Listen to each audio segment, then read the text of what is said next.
most universities in Africa are very much underfunded. Governments can usually fund just salaries and infrastructure. So when it comes to research work, there's always a need to have additional funds.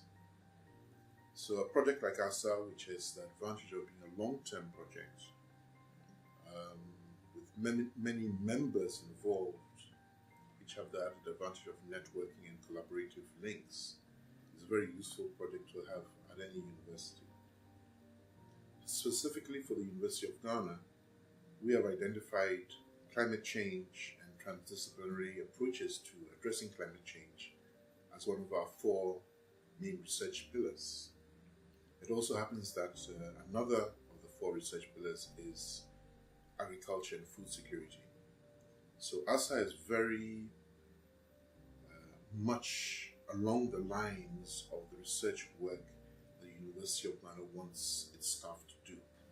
At the national scale, and I would say the subnational, the regional and district scales, we know that there are a number of issues on food security and agriculture. We know there are issues of impacts of climate change on production systems.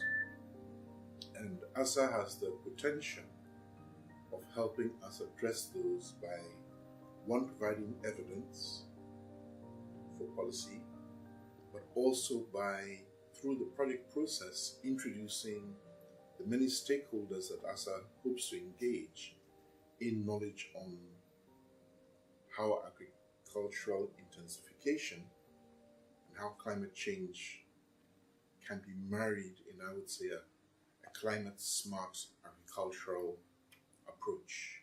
So for us, it's a win-win in that it's addressing the issue of lack of research funding, but it also means that we can engage in the broader population in terms of the sort of research we do, which also, of course, makes the research more relevant.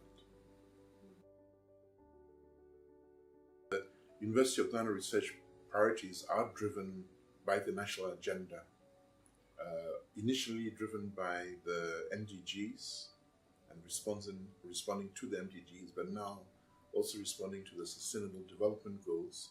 Several of the staff of the university, including myself, were involved in the discussion process that led to the SDGs. So we're very much aware of what is current and pertinent in terms of global. And we have tried to bring these global agendas down to the local scale through, for example, the climate change policy. So again, we are responding to those high-level global international treaty type things and the national policy level through relevant research. And we see that as ASSAR, as I said, it falls into what we want to do. In fact, I would say that if the ASSAR philosophy, in quotes, did not fit into what we wanted to do, we wouldn't be part of ASSAR. It just so happens that the approach of ASSAR, that is a lot of stakeholder participation, the focus of ASSAR is on the communities that we consider very vulnerable. We have been working in the semi-arid and the dry parts of the country for a fairly significant time. So it so happens that it's, again, for us, very much a case of synergy and congruence on the sort of things that we think are important as researchable topics in Ghana.